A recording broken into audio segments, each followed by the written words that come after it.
Hello, ladies and gentlemen, and welcome back to Monuments Man. Today's monument is the 4th Pennsylvania Cavalry Monument on Hancock Avenue. The monument was erected in 1889 by the state of Pennsylvania. The 4th Cavalry was mustered into service in late 1861 from various counties across Pennsylvania. The 4th Cavalry fought in several major engagements, including, but not limited to, the Peninsula Campaign, Antietam, the Gettysburg Campaign, the Overland Campaign, most notably at the Battle of Trevilian Station, and the Appomattox Campaign. At the Battle of Gettysburg, the 4th Cavalry was commanded by William Doster, born January 8, 1837, in Bethlehem, Pennsylvania. William had 14 siblings, of whom 5 died in infancy, and another 4 died before reaching adulthood. Before the war, William had been a law student and had studied at both Harvard and Yale University. He was later medically discharged on October 18, 1863. He practiced law in Washington, D.C. for the remainder of the war. In May of 1865, he was given the unfortunate job of legal defense counsel to George Atzerodt and Lewis Payne, 2 conspirators in the assassination of Abraham Lincoln. Going into the Gettysburg campaign, the 4th Cavalry had gone through 4 commanders. They were mustered in under Colonel David Campbell and Lieutenant Colonel James Childs. On March 12, 1862, Campbell was transferred to the 5th Pennsylvania Cavalry, and Childs was promoted to colonel. Childs was killed during the Battle of Antietam on September 17th after being struck in his right hip by a solid-shot artillery shell. Lieutenant Colonel James Kerr was promoted to colonel immediately after Childs was killed. On May 17, 1863, Kerr resigned from the Army and was replaced by Lieutenant Colonel William Doster. Doster had led his men through the brutal Chancellorsville campaign and most of the Gettysburg campaign. In fact, on June 21, 1863, during the Battle of Upperville, Doster was captured by Confederate forces, but he managed to escape by knocking out his guards, saving the regiment from suffering yet another lost commander. The 4th Cavalry brought 307 men to Gettysburg. They arrived on the field on July 2nd from Hanover Road, along with the rest of David Gregg's 3rd Division. Lieutenant William Brooke Rawle of the 3rd Pennsylvania Cavalry would write in recollections after the war that the division had spent many of the previous days without food. To give an idea of the condition of Gregg's division going into Gettysburg, on June 30th, the day right before the battle began, the 3rd Cavalry had 384 men present for service and only 322 fully capable horses, and by the next day, both numbers had declined even further. Initially, the 4th was ordered to support a unit of artillery along Taneytown Road. When night fell, they were ordered to form a picket line along the Taneytown Road due to some reports of a potential rebel force massing for an attack. Of course, today we know these reports to be completely incorrect, and that the attack would in fact come from Seminary Ridge and Spangler's Woods, and would be aimed at the Union center. Despite the large cavalry battle in East Cavalry Field, the 4th didn't see much action on July 3rd, likely because their overall fighting force, as Harry Pfanz described it, quote, consisted only of the 10th New York and 16th Pennsylvania Cavalry regiments in Irvin Gregg's brigade, and of the 1st New Jersey and 3rd Pennsylvania regiments and 1 Maryland cavalry troop in McIntosh's brigade, end quote. This is also likely why Pfanz makes no mention of the 4th in any of his books. During the battle, the 4th was fortunate with casualties and only suffered 1 killed in action. Now to the monument itself. The monument stands at 10 feet 9 inches tall and weighs about 19 tons. Like most early monuments on the battlefield, the process and funds to place such a structure were initiated by the veterans of the regiment. On October 6, 1887, a meeting of the regiment's veterans was held in Gettysburg for the purpose of deciding where the monument was to be placed. In the end, they selected the northwest corner of the Weichard property on the east side of Round Top Avenue. Now, I'm not sure what road Round Top Avenue is supposed to be. There is a Round Top Lane in Cumberland Township. However, this road is more than a mile away from where the 4th's monument is. If anybody knows which road this is, please let me know in the comments. The dedication ceremony took place on September 11th, 1889. Former commanding officer William Doster and former brigade commander John Irvin Gregg were both in attendance. They both were allowed to make a speech, and, fortunately enough, both speeches are cataloged in the 4th's regimental history, which I've linked in the description for anyone interested. The front of the monument has an engraving of a cavalryman on his horse wielding what looks to be some kind of rifle, probably a carbine, and his sword in a scabbard. Underneath the engraving, there is a bronze relief of the seal of the Commonwealth of Pennsylvania. The text on the front reads, 4th Pennsylvania Cavalry, 3rd Brigade, 2nd Division, Cavalry Corps, Army of the Potomac. The text on the back reads, detached on the morning of July 2nd from the brigade at the junction of White Run and Baltimore Turnpike, ordered to report to headquarters, Army of the Potomac, supported a battery temporarily near this position, on picket at night, retiring late on the afternoon of the 3rd to 2nd Cavalry Division. Mustered in August 5th to October 30th, 1861. Re-enlisted January 1st, 1864. Mustered out July 1865. Recruited in Northampton, Allegheny, Westmoreland, Indiana, Venango, Lebanon, and Luzerne counties. Total enrollment 1,930.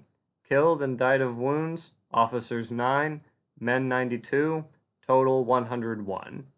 Died of disease, etc. Officers 3, men 252, total 255. Wounded, officers 2, men 248, total 269. Captured or missing, officers 5, men 266, total 271. Total casualties 896. From Mechanicsville, June 26, 1862, to Appomattox, April 9, 1865.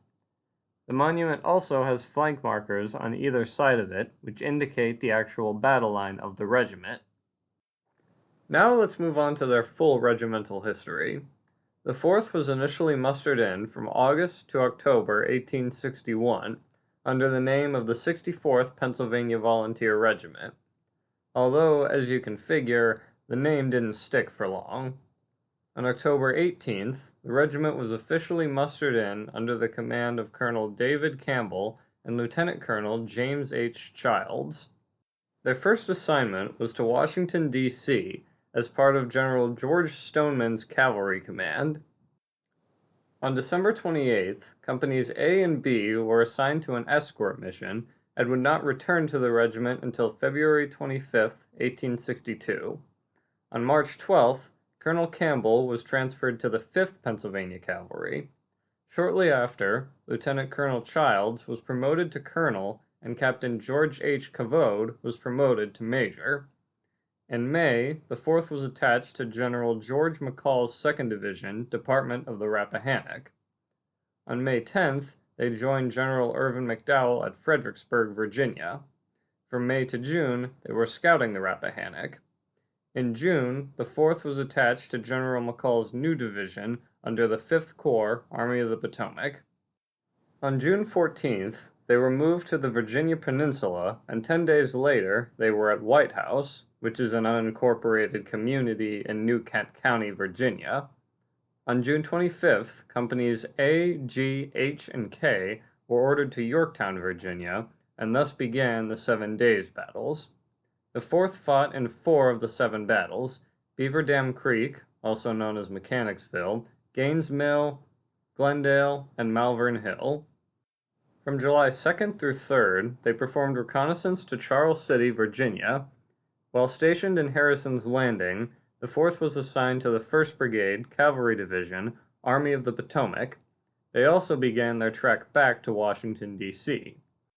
When they returned on September 3rd, they were attached to the 3rd Brigade of Alfred Pleasonton's new cavalry division, Army of the Potomac. From September to October, they fought in the Maryland campaign, during which their brigade commander was unable to fulfill his duties, so he was replaced by Colonel Childs, and Lieutenant Colonel James Kerr took over command of the regiment.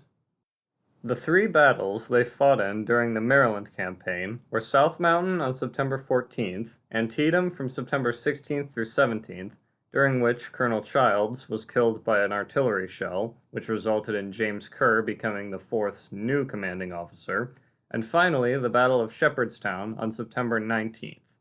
From October 15th through 16th, a detachment from their regiment was ordered to Kearneysville and Shepherdstown, West Virginia. From October 16th through 17th, another detachment was ordered to a scouting mission at Smithfield, Virginia.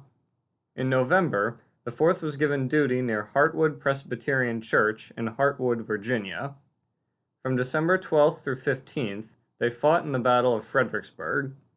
From December 21st through 23rd, a detachment of theirs was sent on a scouting mission to Catlett Station and Brentsville in Virginia. From December 29th through 30th, the 4th were on an expedition to Richards and Ellis's Ford on the Rappahannock. The 4th had a rough start to 1863 by participating in the Mud March from January 20th through 24th. From February 5th through 7th, they performed operations at Rappahannock Bridge and Grove Church, and were attached to 2nd Brigade, 2nd Division, Cavalry Corps, Army of the Potomac. On February 25th, they returned to Hartwood Church. After a relatively uneventful march, they fought in the Chancellorsville campaign from April 29th through May 8th. On May 17th, Colonel Kerr resigned, and Lieutenant Colonel William Doster became the new commander. On June 9th, the 4th fought in the Battle of Brandy Station. On June 17th, they moved to Aldie, Virginia, and were assigned to the 3rd Brigade, 2nd Division. In the build-up to Gettysburg, the 4th fought in the battles of Middleburg from June 18th through 19th, Upperville on June 21st, and Hanover on June 30th. To conclude the month-long campaign, they fought in the 2nd day and 3rd day of the Battle of Gettysburg. They were 307 strong and suffered 1 man killed in action. In August, they returned to the 2nd Brigade. From September 13th through 17th, they advanced from the Rappahannock to the Rapidan. On October 1st, they were stationed near Culpeper Courthouse. On October 9th, the Bristow Campaign began, during which they fought in the battles of 2nd Auburn and Bristow Station. On October 18th, Lieutenant Colonel Doster resigned his command due to severe sickness, and Major George Cavode became the 4th's new commander. From November 7th through 8th, they advanced to the line of the Rappahannock. From November 1863 to January 20th, 1864, Companies A and F were assigned to Bull Run Bridge. From November 26th through December 2nd, the rest of the 4th participated in, but was not actively engaged in, the Mine Run campaign.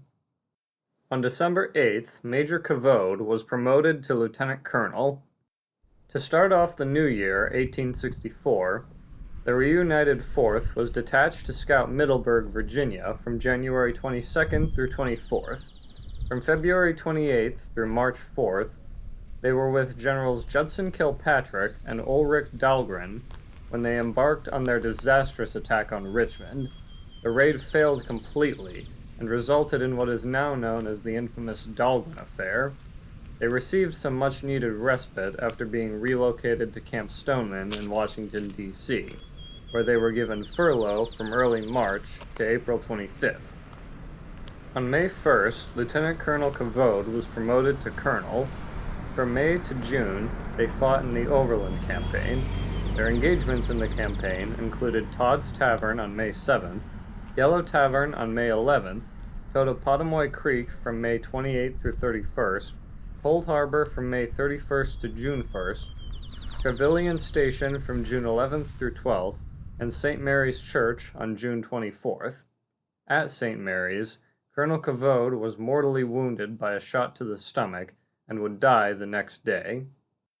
On June 25th, Lieutenant Colonel Samuel B. M. Young was promoted to colonel and officially replaced Cavode as commanding officer. Young's promotion coincided with the beginning of their participation in the Siege of Petersburg. From July 27th through 29th, they partook in a military demonstration on the north side of the James River. From August 13th through 20th, they were part of another military demonstration north of the James at Deep Bottom. On September 13th, the 4th performed reconnaissance to Poplar Springs Church. 2 days later, they again performed reconnaissance, this time to Dinwiddie Courthouse in Dinwiddie County, Virginia. From October 27th through 28th, they fought in the Battle of Boydton Plank Road. On November 7th, they were again assigned to perform reconnaissance, this time to Stony Creek, Virginia. From December 7th through 12th, they participated in the Hicksford Expedition, more commonly known as the Stony Creek Raid. After an uneventful beginning to 1865, the 4th fought in the Battle of Hatcher's Run from February 5th through 7th. They would remain inactive until March 28th, when they fought in the Appomattox Campaign until April 9th. Company C was present for the battles of Lewis's Farm on March 29th and White Oak Road on March 31st. The entire regiment fought in the battles of Five Forks on April 1st, Amelia Springs on April 5th, Sailor's Creek on April 6th, and Farmville, more commonly called High Bridge, on April 7th. From April 23rd through 29th, they partook in an expedition to Danville, Virginia. From May 23rd through June 10th, they were stationed at Lynchburg, Virginia. On June 1st, the 4th was finally mustered out. They suffered 9 officers and 89 enlisted men killed and mortally wounded, and 3 officers and 257 enlisted men dead of disease during the war. Anyways, that's all I have for you on this episode of Monuments Man. I hope you enjoyed the video. If there's anything I missed, let me know in the comments.